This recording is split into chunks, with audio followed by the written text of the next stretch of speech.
하나님의 크신 은혜가 우리 삶 가운데 가득하기를 간절히 소망합니다. 우리 오늘 함께 나눌 말씀은 시편 93편입니다. 하나님의 말씀을 볼 때 가장 중요한 시선은 중요한 관점은 무엇이냐면 하나님이 어떤 분이신지 찾아가는 것입니다. 이런 방법으로 오늘 말씀을 보면 하나님의 위대하심과 신실하심을 말하고 있어요. 간단하게 말해서 이 시편은 하나님은 정말 대단하신 분입니다 라고 외치는 노래인 것이죠. 본문을 같이 보며 더 자세히 한번 살펴봅시다. 1절을 보면 여호와께서 다스리신다 라고 합니다. 히브리 원어로 보면 이 다스린다 라는 단어를 왕으로 의미하고 있습니다. 왕은 모든 것을 다스리는 존재이죠. 국가를 지키고 국민을 보호합니다.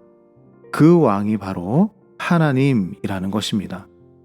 하나님께서는 우리의 인생에도 모든 것을 다스리시고 우리를 보호하시는 분이십니다. 자, 그런데 만약에 왕의 임기가 1년마다 바뀐다면 얼마나 불안하겠습니까? 그래서 이 왕이신 하나님은 영원하시다라고 말하고 있습니다.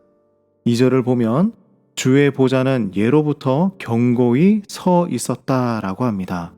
하나님의 통치하심이 시간을 초월한다는 의미죠.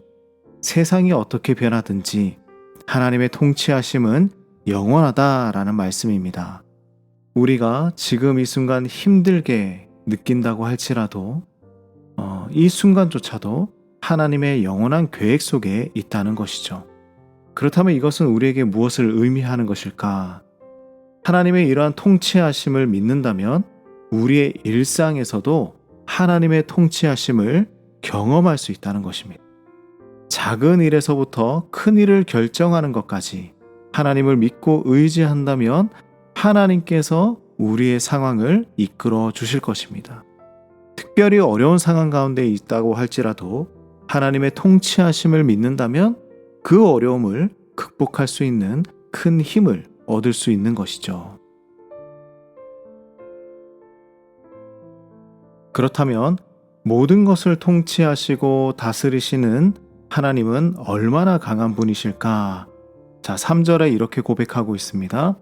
큰 물이 소리를 높였고 큰 물이 그 소리를 높였으니 큰 물이 그 물결을 높이나이다. 엄청난 파도가 일어났다는 것이죠. 바다의 물결은 그 힘으로 아주 큰 선박을 덮을 수도 있고 해안가의 도시를 파괴할 수 있을 정도의 큰 힘을 가지고 있습니다. 자, 하지만 이 자연의 힘조차도 4절 말씀처럼 여호와의 능력은 많은 물소리와 바다의 큰 파도보다 크시다고 선포하고 있습니다. 그 힘은 자연을 다스리는 힘이고 세상을 다스리는 힘이며 죽음을 다스리는 힘인 것이죠. 그러므로 우리는 무한한 하나님의 힘을 의지하며 우리가 해결할 수 없는 문제와 상황 가운데서 하나님에게 맡겨드릴 수 있는 것입니다.